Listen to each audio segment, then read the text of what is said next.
Welcome to the Chasing Ebenezer show. This is a show where we talk about stuff, play you some music, and encourage you to be creative. This season, we are exploring the art of being human. We want to say thank you to our patrons who support us each month. If you want to know more about that, visit us on patreon.com/Chasing Ebenezer. For more information about our musical endeavors, visit chasingebenezer.com. We hope you enjoy the show.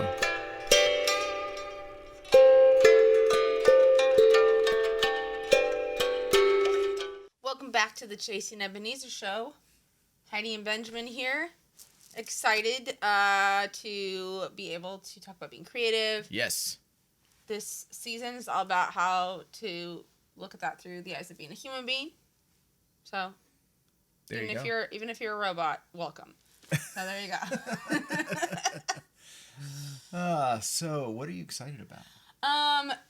Well, I think we've shared with you all that. Well, I'm excited. The sun's coming out. By the way, this just happened. Thank you. It was pouring down rain, and it was rather gloomy. And now suddenly, didn't you say it was hailing a minute ago? It was hailing. This is Oregon springtime. It changes weather in like a few minutes. So, hey, excited to see the sunshine come out. I have found an author that I really, really love listening to her audiobooks. I love psychological thrillers. She does. I love them so much. And K.L. Slater, she's written so many, and I have loved listening to her the audiobooks, because then I can do it in the car, and I can do it at the gym, and I can do it whenever I feel like it. Cool. What are you excited about? Speaking of books, I was trying to think of something I'm reading. I recently bought a book by there's a 12th century mystic named Meister Eckhart. Just the name makes me want to know awesome. Meister. So somebody took his writings and compiled them into poetry form.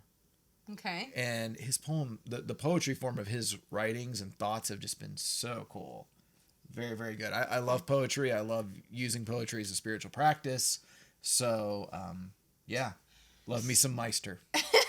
And so thank you to all of our patrons. Speaking of poetry, that's one of the perks that all our patrons get is a monthly printable poem. I'm so amazed. Let me pause. Okay, pause. Printable poem. The fact that you can say that without... I can't even say the word poem right. I know. You're like poem. I can't even say it. I'm like, how do you say it? It makes it sound fancy. It's basically an 8.5 by 11 poem thing. But it sounds better than just... Printable poem or poem thing. Yeah, exactly. So, at $5 or more, you get a free demo every month. Other perks. So thank you to all of our patrons. You help make this and new music possible. And so... you're the best. Very and if you haven't redeemed those perks, I know you're out there. We want you to redeem those. So message us back. Check your Patreon inbox. And you don't have to be a donator to get the journaling worksheets that go with every episode this season. So we want to give everybody free stuff. So print out your journaling worksheets. Yes. And journal along about being Journal human. along. Journal along. So for being human, I think that there's so many options about how I experienced it, but I think just having too many ideas lately, like not feeling like I don't have enough time to do all the things that I want to get done in life. It's just like, what do I do? I don't have enough time. That's what my head. I was gonna say that's like a visual of what your brain does. If you have ever played pinball. I just spit everywhere. Sorry if you saw that on the screen. One of my favorite things is pinball machines. Ding, ding, ding, ding. Yep. That is what my brain is like. And not fun. So, yeah, that's how I pretty much all the time experience my humanity. And so having to accept that there will never be enough time to do all the things and being content with right now, I'm recording this show and sitting next to my favorite person. That's wow. True. My phone's buzzing, so I hope you don't hear that. Sorry to whoever's calling me right now. I'm ignoring you. We're good. So how about you? Yeah, it kind of goes back to what I said last episode about stress. I'm noticing something, and maybe it's because I'm older now. not old, older, is that like when I start to feel stress, sometimes I don't know what I'm stressed about, but my body is starting to manifest different pain. Like I'm starting to feel it like here or in my back. So like my body is starting to like signal, hey, you're stressed, or hey, you're burned out or overwhelmed. And I think I'm experiencing all of those things in this season, which is okay. But yeah, I feel like I kind of brought things down. I didn't mean to. That's okay. But I'll just go like this again. Yeah, there we go. Okay, good. The other thing is one of the, because since we're talking about indulging today, right? Because last week we talked about fasting and giving up, or not giving up. Yeah, lack. Doing without. Giving up is like, I give up. Not quitting. No, like what perceived lack or lack or fasting. Okay, so we're gonna do we're doing the opposite. And so if I can redeem what I just said, do it. Going to indulging. One of the things I've been doing over the past month or so, and it's really helped with my grief, strangely enough, playing video games. I mean, I'm older, so I'm playing an older video game console because I don't want to spend $500 or more on another one. But I've been just playing video games, and doing that for about an hour helps my mental health. There was a recent news story about a guy who, I think he dealt with like coping during the pandemic. With I think you did a games. TED Talk about it. I know. I can't remember who it is. I don't remember who it was either. If you know who we're talking about, it actually helped his family. So if it's on a TED Talk, then you know it's true. True. So I've been doing that, and so that's been a healthy form of indulgence, not escaping, but kind of taking a break from life. Just a little bit. And I think that's the thing is, as we're talking about indulgence, I'm not trying to just jump into the topic. Why not? But you're not like indulging like all day long you sit and play video games. You don't work anymore. No. But you're giving yourself a little treat, a little, Yeah. So let's talk about indulgence. Okay, so we're talking about indulging, okay, which is kind of the idea of like treating, giving yourself a treat, saying yes to things versus saying no to things. Yeah, and kind of an abundance type of mentality. So I already shared one of my guilty pleasures when it comes to indulging, video games. You have many. I want to know what one of yours are. I have many indulgences? Guilty pleasures. Oh, yeah, guilty pleasures. I would not call them this. They're a little bit different. It's been, I think we talked about that like in our very first season, guilty pleasures. We did. Like 90s, like the original Beverly Hills 90210. Things like that. Well, for example, we usually go to like one nice concert a year. Yes. And as musicians, I mean, that's the thing is, but it's for our budget, that's a huge indulgence. Paying like $50 a ticket for us is a lot. There's a lot of artists that have inspired us that we don't see just because of the cost. But yeah, like we said, we're going to go see Ben Harper and the Innocent Criminals in September. So for us, that is a huge indulgence. Yes. Oh man, I'm so excited about that. Okay. I feel like when we saw Wilco last year. Yep. I think that was still the same season. It was. And you were so excited about Wilco. That was last fall. We saw Wilco, I believe. I'm telling you. It was really good.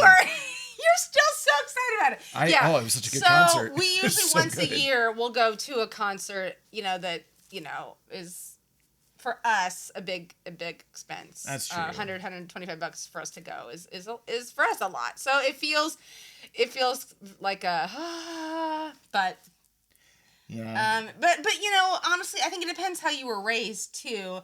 Can affect what you think is an indulgence or not. Me spending a couple extra bucks on something that's not the generic brand feels like an incredible waste of money. But once in a while, so a couple dollars can feel like an indulgence to me. So it doesn't take a whole lot for me to feel like I'm whoa, spending so much or treating myself so much.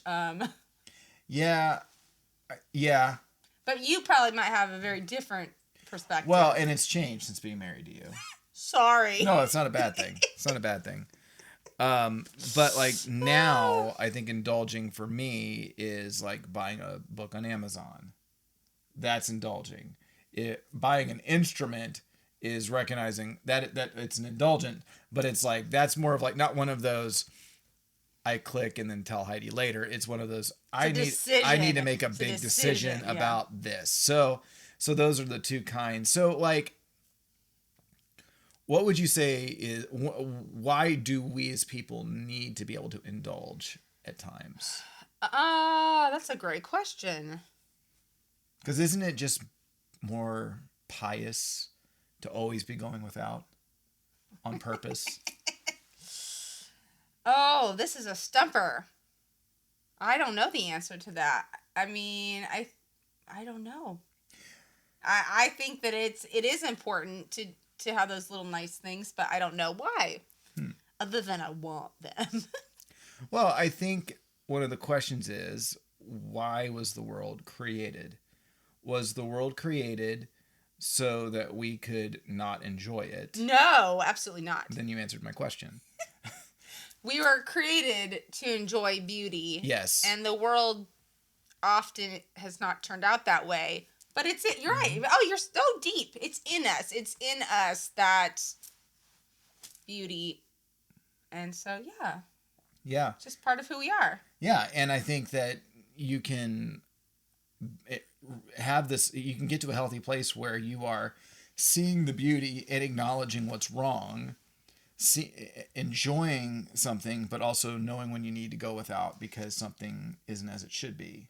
So, but it takes balance because we either err to one side or the other, right? So for some of us, it's, I just want to escape and feel all these fun things, and I don't want to deal with any of these things, which is what we talked about last week.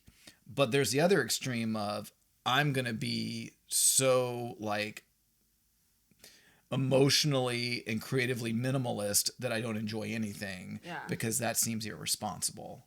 Yeah.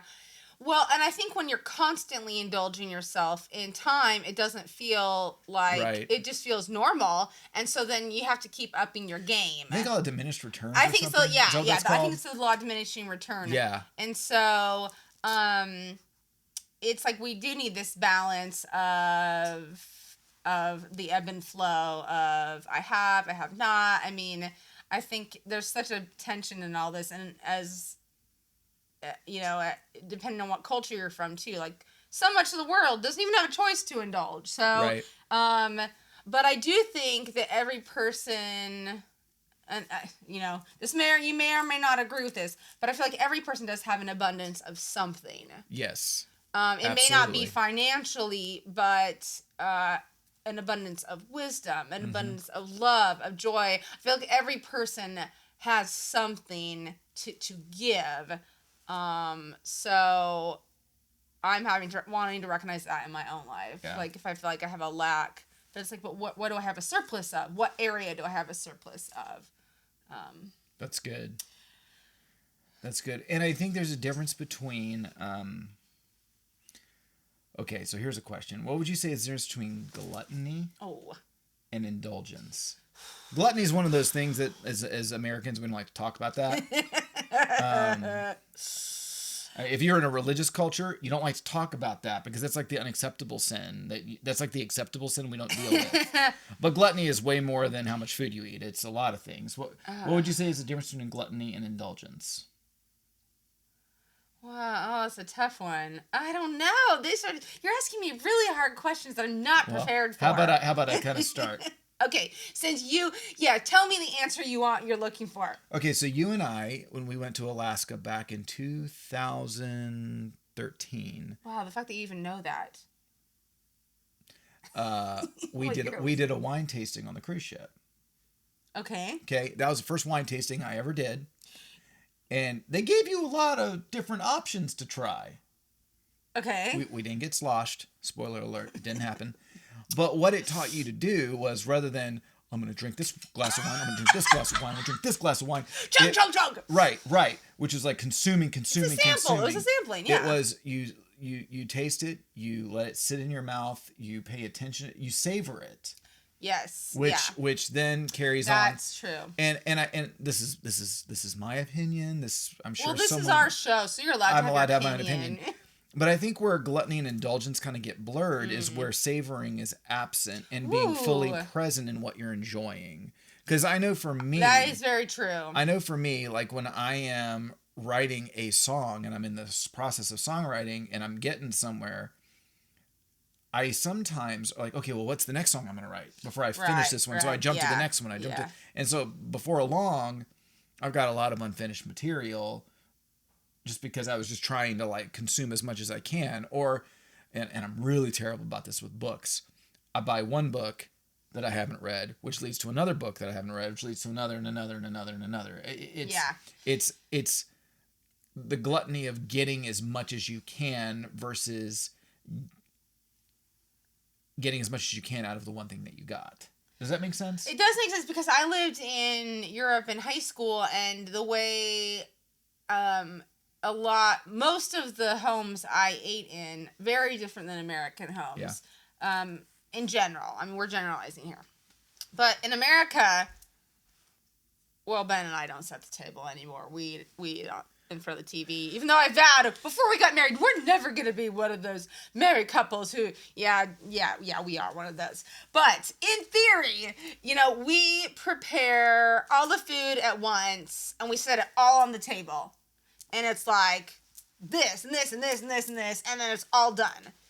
But in Europe, it's the first course. It's the soup and the bread, and then it's the next thing, and then it's the next thing. So meals take a good amount of time, but you're savoring each one. You're not like shoveling your food in, and you're spending time with people for a couple hours because you're going slowly. And so just culturally, we eat very differently than a lot of the world. I'm a very fast eater. By the way, I'm aware of this, so I don't know that I'm doing it, and it causes embarrassment. So people will it's something I'm embarrassed of. Just don't say it. Don't say it to me. I know it. I am aware of it, and I'm trying to eat slower, but it is. It's something I get. I'm like, oh no, I just shoveled my plate. So I'll just slow motion down because everyone else at the table's like got half their food left, and I'm like almost done. So I have this one little piece left, and I'm like. So one of the things that we don't talk about indulging, or we consider a bad thing, is indulging our feelings. And there's a difference between indulging your feelings and acting on your feelings. Acting on your feelings can oftentimes be a very, very, very, very, very bad idea. But if, let's say, you're having a negative feeling like anger or whatever, and you're not fully owning that feeling or exploring that feeling, you're just trying to get yourself to stop, that's really unhealthy too. So a healthy way I have found to indulge feelings when I'm having these kind of feelings is something I learned from The Artist's Way by Julia Cameron. It's called the Daily Pages, where you do 3 pages of stream of consciousness writing. And I do that, and I find that it gets a lot of the stuff that's in me out, and it's really helpful. So that's another indulging thing that you can do. Good idea. Yeah, I've done it before. I haven't done it in a while. It's hard to have a discipline. I find that writing, I'm amazed at the people that can write X amount of words a day. I'm like, if I write 3 pages, I feel like I've worked a full work day. That's how I feel, at least. But yeah, why is it important, do you think, for people who are creative to indulge at times?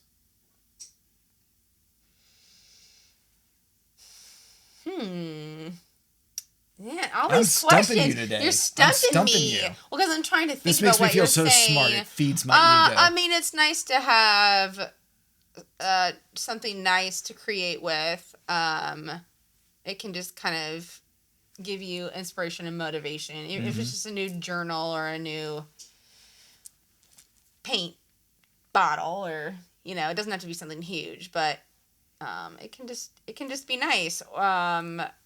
I think, well, another thing in the artist way is taking artistic field trips. Yep. Where you go do something because it can inspire you to see what someone else has done or something else that can awaken your creativity.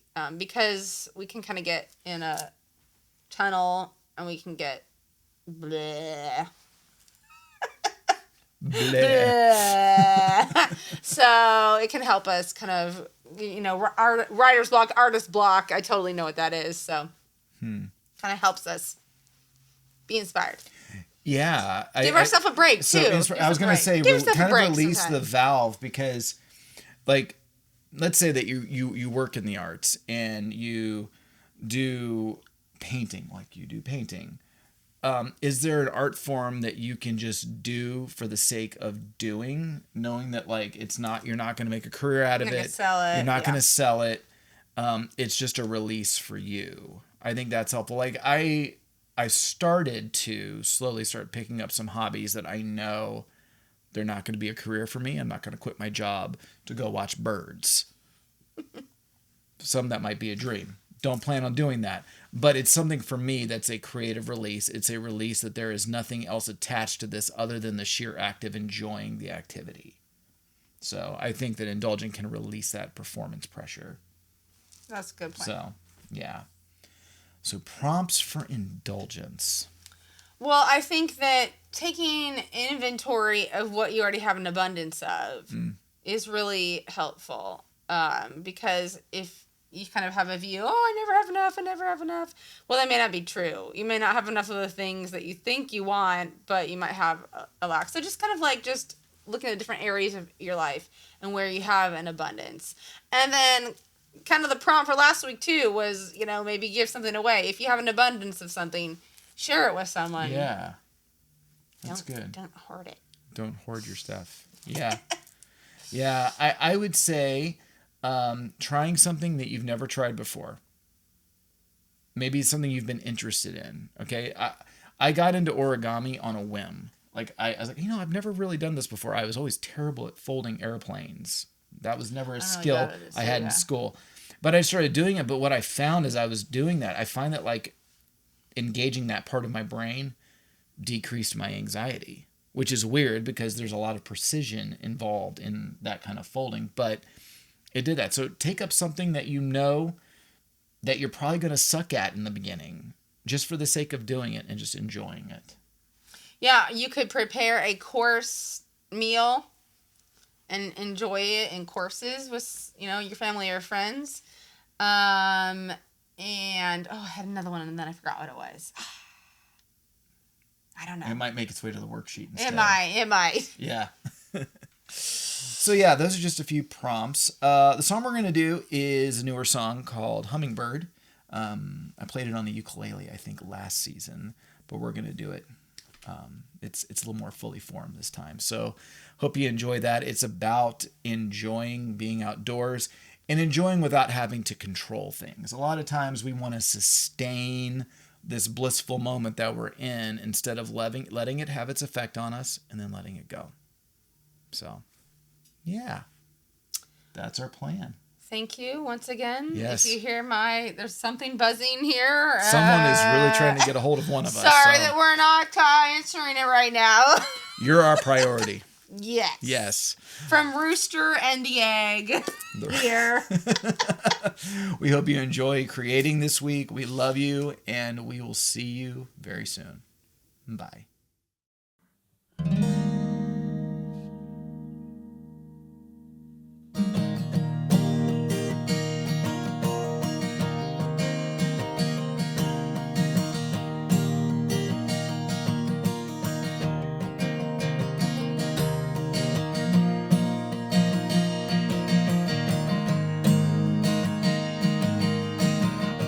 So much to behold. Bushes kissed by sunlight, burning green, turning gold. Nothing to do, take it in. Close my eyes and listen as a symphony begins. It's not wrong to be alright. Let these birds lullaby the night. Hummingbird, before you fly away, I need to hear what your maker has to say. Is it a sign, your footprints on the ground? Should I leave or stick around?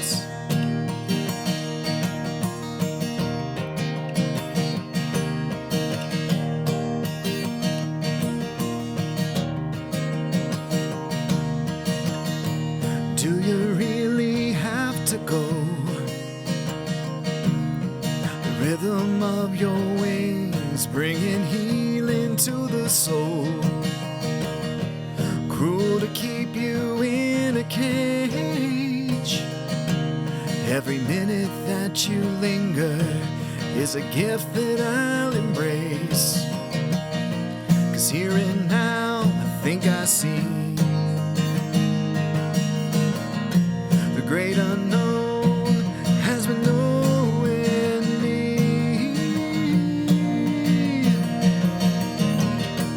Hummingbird, before you fly away, I need to hear what your maker has to say. Is it a sign, your footprints on the ground? Should I leave or stick around? I am lost. I am lost. I will not shut your questions out.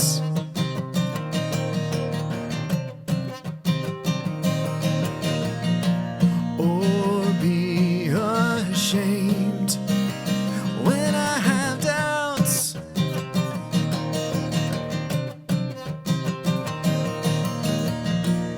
Love will not wait. Love will not wait for me. Love will not wait for me to figure it out. It's time to hold my own. Live in someone else's dreams will turn your heart to stone. Broken rules I can never keep. I'm a hero and a villain in this great mystery. But it's not wrong